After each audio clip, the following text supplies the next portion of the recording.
genéticos em hematologia servem para se fazer um diagnóstico mais preciso, para estratificar o prognóstico, que pode ser dividido em favorável, intermediário ou desfavorável, direcionar o tratamento e, após o tratamento, detectar eventual doença residual. Os testes são feitos por diversas metodologias. Então, por exemplo, para se avaliar o DNA, pode-se fazer a reação em cadeia da polimerase.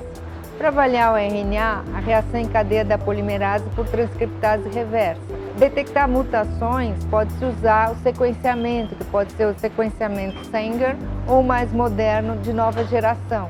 Ou ainda outras metodologias como Exoma, SNP Array, CGH Array, enfim, uma série de métodos para observar as diferentes alterações genético-moleculares. Então, por exemplo, na leucemia mieloide aguda, que é uma doença que tem uma agressividade importante. Fazendo-se o teste, por exemplo, das mutações dos 36 genes principalmente alterados nessa doença, pode-se ter uma melhor estratificação de prognóstico, pode-se observar se há uma determinada medicação específica que vai ter, então, um resultado melhor com o tratamento. No exemplo da leucemia mieloide crônica, que é uma doença que hoje, graças à opção terapêutica, tem uma resposta fantástica. Então, ao se fazer o diagnóstico dessa doença, a presença do cromossomo Filadélfia ou a translocação 922 ou o rearranjo BCR-ABL, conclui-se esse diagnóstico. Inicia-se o tratamento com antitirosinoquinase, que é um medicamento específico,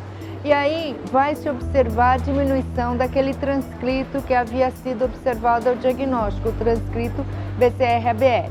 Então, observa-se paulatinamente a diminuição desse transcrito pelo teste molecular.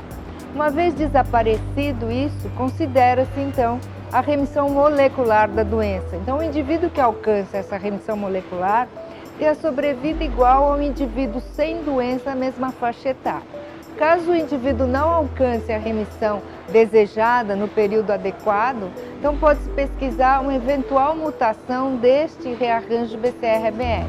Então, a pesquisa molecular desta mutação vai indicar qual seria a melhor opção terapêutica a seguir, um determinado medicamento de segunda geração ou terceira geração, para então obter o resultado esperado. Porque nesta pesquisa da mutação, pode-se eventualmente observar que o paciente é refratário a determinada medicação e aí há outra opção.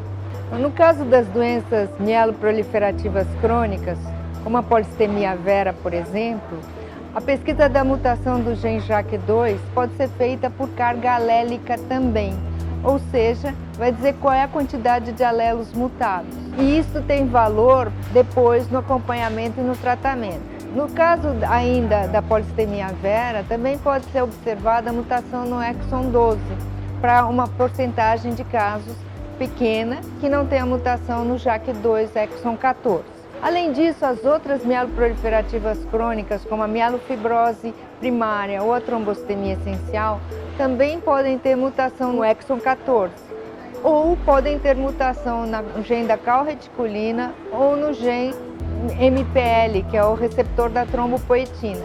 Mutações nestas regiões, neste gene, vão indicar o diagnóstico preciso da doença e vão auxiliar o médico na escolha do acompanhamento, do tratamento e depois do monitoramento desse tratamento.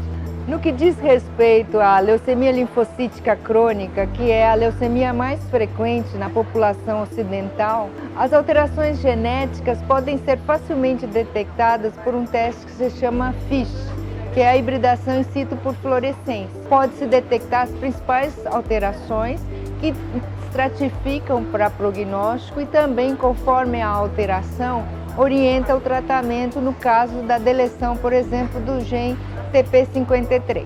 Além destas alterações, pode-se detectar mutação desse gene por sequenciamento, que também tem valor grande para prognóstico e para escolha de tratamento.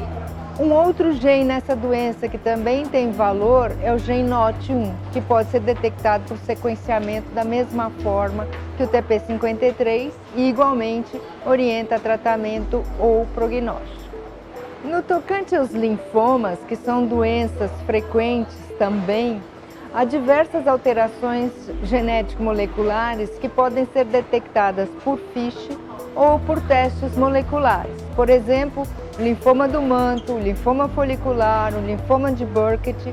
As principais alterações são detectáveis pelo teste de FISH, que é a hibridação in situ por fluorescência. No caso, por exemplo, da macroglobulinemia de Waldenstrom, a pesquisa da mutação MYD88 por teste molecular sela esse diagnóstico.